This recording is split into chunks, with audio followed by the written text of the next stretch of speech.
Shalom pemirsa Love Channel Medan yang diberkati Tuhan. Puji Tuhan kita boleh bertemu kembali pada hari ini. Kita akan belajar firman Tuhan melalui pelajaran sekolah sahabat. Sahabat terakhir, pelajaran 13 dalam triwulan ini dengan judul Kristus dalam Cawan Lebur bersama kami Love Channel Medan. Kami mengucapkan banyak terima kasih setiap dukungan yang pemirsa telah berikan untuk kami yang membuat kami lebih semangat lagi dalam pelayanan ini. Dalam pelayanan hari ini kita telah bersama tamu kita yang istimewa, Ibu Poibe Panjaitan. Ibu ini adalah Ibu Seperdes dalam pelayanannya bersama Pendeta E. Purba di Distrik Medan Utara, Kota Medan. Shalom Ibu Pendeta. Shalom Ibu Rina. Terima kasih. Bersama kita juga telah hadir lovers kita yang cantik-cantik, yang tetap semangat dalam pelayanan ini. Shalom Ibu Tina, apa kabar? Shalom Ibu Rina. Shalom pemirsa yang diberkati Tuhan. Salam sehat, damai sejahtera. Segenap alam bersaksi, sungguh amat baik. Terima kasih Ibu Tina. Shalom Ibu Pendeta, apa kabar? Shalom Ibu Rina, shalom pemirsa dimanapun berada, sebab 21 April adalah Hari Kartini, lambang emansipasi bagi wanita. Majulah teruslah channel Medan, memberitakan firman Tuhan. Terima kasih Ibu Pendeta. Shalom Ibu Rita, apa kabar? Hai, salam Ibu Rina, salam pemirsa Love Channel Medan dimanapun berada. Salam jumpa, salam sejahtera buat kita semua. Semoga kabar baik dan sehat. Kembali kita bertemu belajar firman Tuhan. Mari belajar, mari berbagi. Terima kasih Bu Rina. Terima kasih Bu Rita, bersama saya Dor Marina Stanggang. Senang rasanya bisa bertemu dengan pemirsa Love Channel Medan.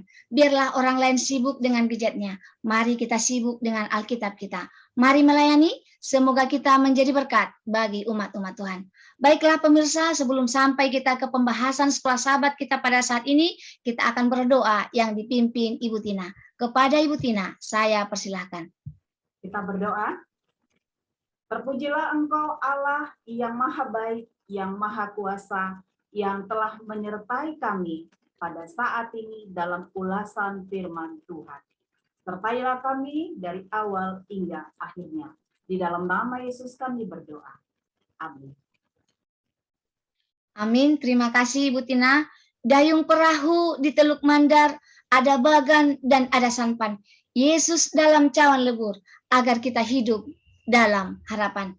Baiklah pemirsa Love Channel Medan dimanapun berada, judul pelajaran sekolah sahabat kita pada sahabat ke-13, Kristus dalam cawan lebur. Kita akan mendengarkan penjelasan-penjelasan dari lovers kita dan juga dari Ibu Pendeta. Yang pertama saya berikan kesempatan kepada Ibu Tina. Kepada Ibu Tina saya persilahkan. Terima kasih Ibu Rina, kembali saya menyapa. Halo pemirsa, salam sehat bagi kita semuanya. Pada saat yang indah ini adalah pelajaran triwulan ketiga yang terakhir dengan judul Kristus dalam cawan lebur. Ayat inti tertulis di dalam Matius 27 ayat 46, demikian bunyinya. Kira-kira jam 3 berserulah Yesus dengan suara nyaring. Eli, Eli, lama sabachthani. Artinya, Allahku, Allahku, mengapa engkau meninggalkan aku? Pemirsa yang diberkati Tuhan, seruan Yesus kepada Bapaknya ketika Yesus telah berada di tiang gantung atau di tiang salib, pemirsa, pada jam 3 sore pada hari Jumat petang, menanti tenggelamnya matahari menyambut hari Sabat Kudus Tuhan. Itulah pemirsa penjabaran dari ayat ini. Pemirsa yang diberkati Tuhan, Yesus tahu riwayat hidupnya. Ia lahir di kandang domba yang hina, pemirsa.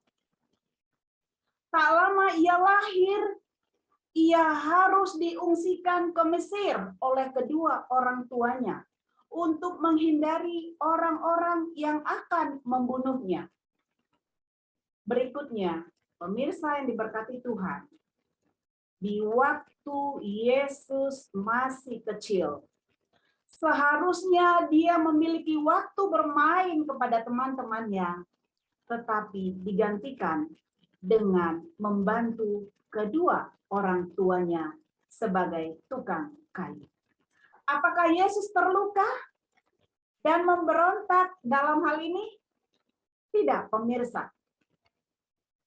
Yesus tidak akan melakukan pemberontakan terhadap hal yang tidak diterimanya secara wajar, pemirsa.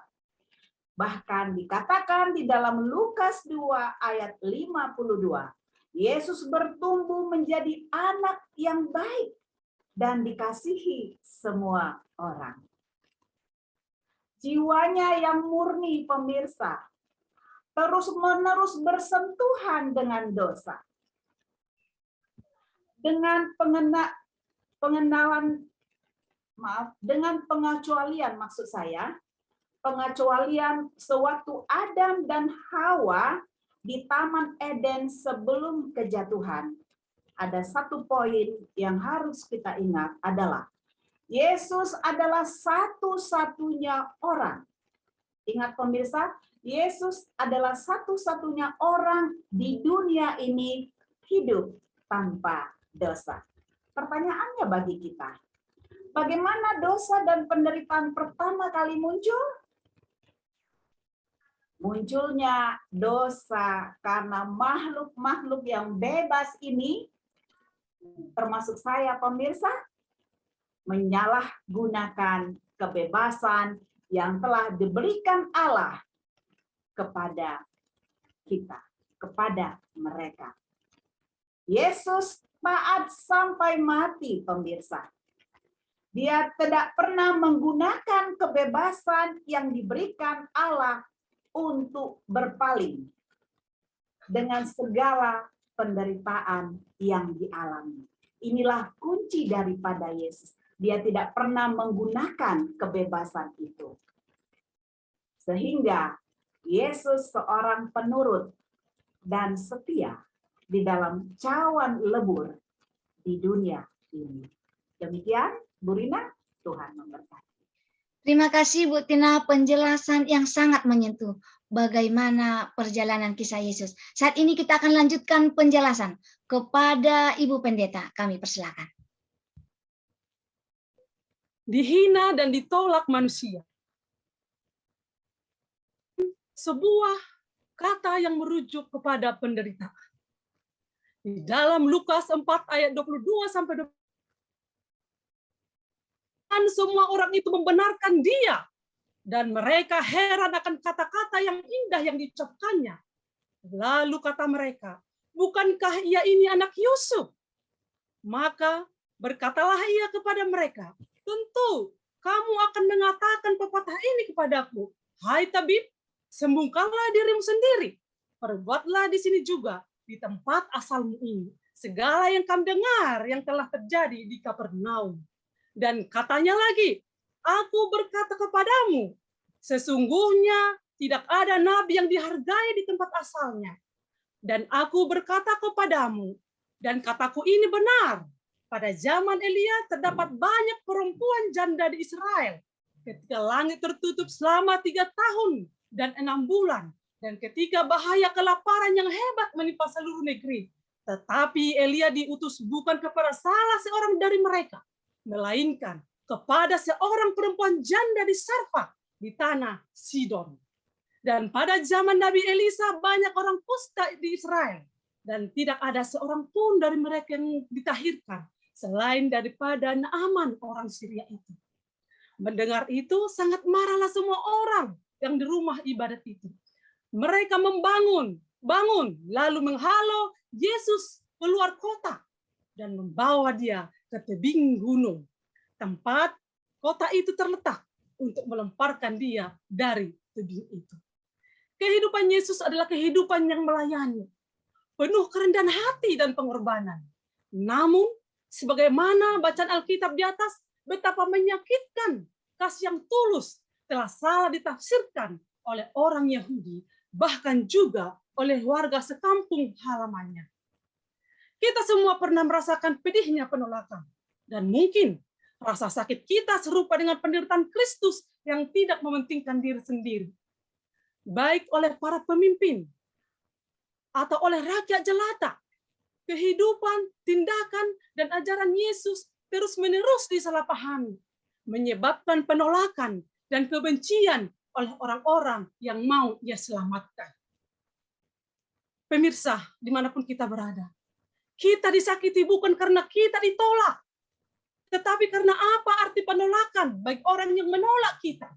Namun bayangkan bagaimana rasanya bagi Yesus yang sepenuhnya sadar akan apa yang harus Dia hadapi untuk menyelamatkan manusia. Dan pada saat yang sama menyadari sepenuhnya apa konsekuensi dari penolakan mereka. Karena ketidakberdosaannya, maka Kristus sangat merasakan serangan iblis.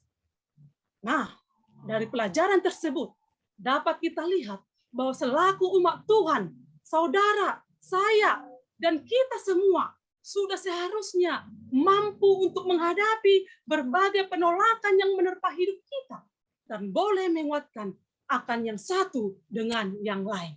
Kemudian kita akan melihat dan belajar tentang bagaimana Yesus di Getsemani. Di dalam kitab Markus pasal 14 ayat 34 dikatakan sebagai berikut. Lalu katanya kepada mereka, hatiku sangat sedih, seperti mau mati rasanya. Tinggallah di sini dan berjaga-jagalah. Apa yang dialami Yesus ketika ditanya, Getsemani adalah merupakan puncak dari penderitaan selama 33 tahun di bumi ini. Dan bila mana dibandingkan perjalanan selama 33 tahun tersebut, tidaklah seberapa ketika Ia mulai memasuki jam-jam terakhir sebelum salib Golgota. Sejak zaman kekekalan, pengorbanan Yesus telah direncanakan sebagai korban penghapusan dosa, dan sekarang semuanya akan berakhir. Nats Alkitab mengatakan, Dia pergi agak jauh dari mereka, tetapi tidak terlalu jauh, agar murid-muridnya bisa melihat dan mendengar. Pemirsa, dimanapun kita berada, oleh dosa Dia dipisahkan dari Bapaknya. Jurang itu begitu luas, begitu dalam dan hitam, sehingga membuat Dia gemetar. Penderitaan ini tidak harus mengerahkan kekuatan ilahinya. Sebagai manusia, Dia harus menanggung akibat dosa manusia dan harus menanggung murka Allah terhadap pelanggaran. Sebagai pengganti dan pengaku bagi manusia yang berdosa, Kristus sedang menderita di bawah keadilan ilahi. Ia melihat apa artinya keadilan. Sampai kini, Ia telah menjadi juru syafaat bagi orang lain. Sekarang Ia mendapat seorang juru syafaat bagi dirinya sendiri. Namun, hal itu mustahil untuk dilakukan. Yesus harus menanggung kutukan dosa dan mati di salib. Tidak ada manusia yang dapat merasakan penderitaan Yesus, dan tidak ada yang dapat memahami dalamnya kasih Yesus. Pengorbanan yang tulus yang telah hendaknya harus menjadi perenungan yang dalam buat saudara, saya, dan kita semua. Dengan begitu, hidup kita akan lebih baik dan hidup kita kekal di surga menjadi upah kita kelak. Terima kasih dan Yesus memberkati. Terima kasih Bu Pendeta, penjelasan yang luar biasa. Bagaimana Yesus dalam cawan luhur. Baiklah pemirsa, kita akan lanjutkan pelajaran kita. Kepada Ibu Rita, saya persilakan. Baik, terima kasih Ibu Rina. Kita akan lanjutkan ulasan. Tadi kita sudah mendengarkan peristiwa Yesus semasa di dunia, kata kuncinya 33 tahun. Baik, kita akan ulas mengenai Allah yang disalibkan. Lovers dan pemirsa, ulasan ini kembali mengingatkan kita tentang satu peristiwa memang yang sangat menyakitkan. Bahwa peristiwa penyaliban Yesus adalah cara hukuman yang terburuk untuk mati pada zaman Romawi. Sangat kejam. Yesus yang menderita lebih dalam, gelap, dan memang benar menyakitkan. Kenapa Ibu Rina? Karena betapa tidak adilnya bagi Yesus yang tidak bersalah dalam segala hal, namun harus menderita. Lovers dan pemirsa Love Channel Medan yang berbahagia. Jadi menurut Alkitab, Allah murka terhadap dosa itu. Dosa seluruh isi dunia. Dosamu Ibu Rina dan dosa saya ditanggung ke atas Yesus di kayu salib. Baik, selanjutnya saya akan mengulas tentang Allah yang menderita. Ada dua hal yang harus kita ingat, Ibu Rina. Pertama, Yesus Kristus menderita lebih buruk daripada yang kita alami, memikul beban dosa dunia, sedangkan kita menderita sebagai individu. Kemudian yang kedua, ketika kita menderita, kita harus mengingat akan Yesus yang sudah menanggung beban dosa kita, yang sudah menebus kita. Luar biasa. Ya. Kita teringat akan kehidupan kita sehari-hari. Kalau kita merasa bersalah, ketakutan itu menghantui. Namun kita harus ingat, ya, seperti saya sampaikan tadi, betapa Yesus yang sudah menanggung beban kita, penderitaan kita, duka cita kita. Jadi apapun penderitaan kita di sini, Ibu Rina, kita berterima kasih kepada Yesus Kristus. Jadi, lovers dan pemirsa, pada pelajaran ini sebagaimana yang dijanjikan Allah kepada umatnya, kita semua pemirsa, hanya karena Kristus dan cawan lebur itu, sehingga suatu hari segera datang, sebagaimana kitab Yesaya 53 ayat 11 mengatakan bahwa sesudah kesusahan jiwanya, ia akan melihat terang dan puas. Itu yang boleh saya sampaikan, Ibu Rina. Terima kasih.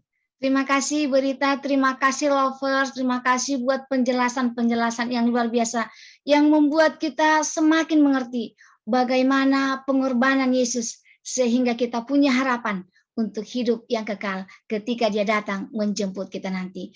Baiklah pemirsa Love Channel Medan dimanapun berada, setelah kita mendengarkan penjelasan-penjelasan yang luar biasa dari lovers dan Ibu Pendeta, saat ini kita masuk pada pertanyaan yang akan kita diskusikan. Penolakan, hinaan, siksaan, kematian, Yesus hadapi demi keselamatan umat manusia. Selaku umat yang sudah ditebus oleh darah Yesus yang kudus, hal-hal apa yang dapat kita lakukan untuk menyenangkan hati Tuhan? Kepada Ibu Pendeta, saya berikan kesempatan untuk menjawab. Terima kasih Ibu Rina atas kesempatan yang diberikan. Baik, hal-hal apa yang perlu kita lakukan untuk menyenangkan hati Tuhan? Baik, saya akan bacakan satu ayat saja. Efesus 5 ayat 1 sampai 2. Sebab itu jadilah penurut-penurut Allah, seperti anak-anak yang kekasih, dan hiduplah di dalam kasih, sebagaimana Kristus Yesus juga telah mengasihi kamu dan telah menyerahkan dirinya untuk kita sebagai persembahan dan korban yang harum bagi Allah. Nah, pemirsa, dimanapun kita berada, Allah hanya menginginkan satu hal dari kita, dan kita hanya perlu melakukan satu hal juga, yaitu penurutan. Bila mana kita melakukan penurutan seperti yang Tuhan kehendaki, maka secara otomatis kita akan memiliki kasih. Karena ketidakpenurutan akan terjadi perselisihan. Dan itulah hal yang paling utama. Siapapun kita harus berhak melakukan, harus wajib melakukan penurutan seperti yang Tuhan kehendaki. Terima kasih Ibu. Terima kasih Ibu Pendeta.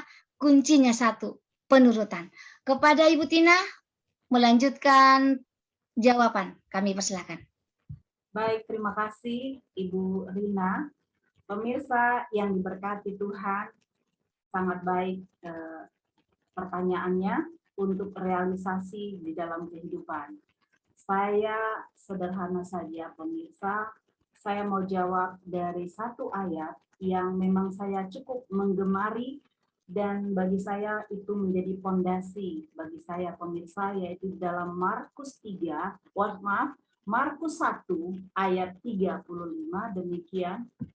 Pagi-pagi benar waktu hari masih gelap. Yesus bangun dan pergi keluar. Yesus pergi ke tempat sunyi dan berdoa di sana.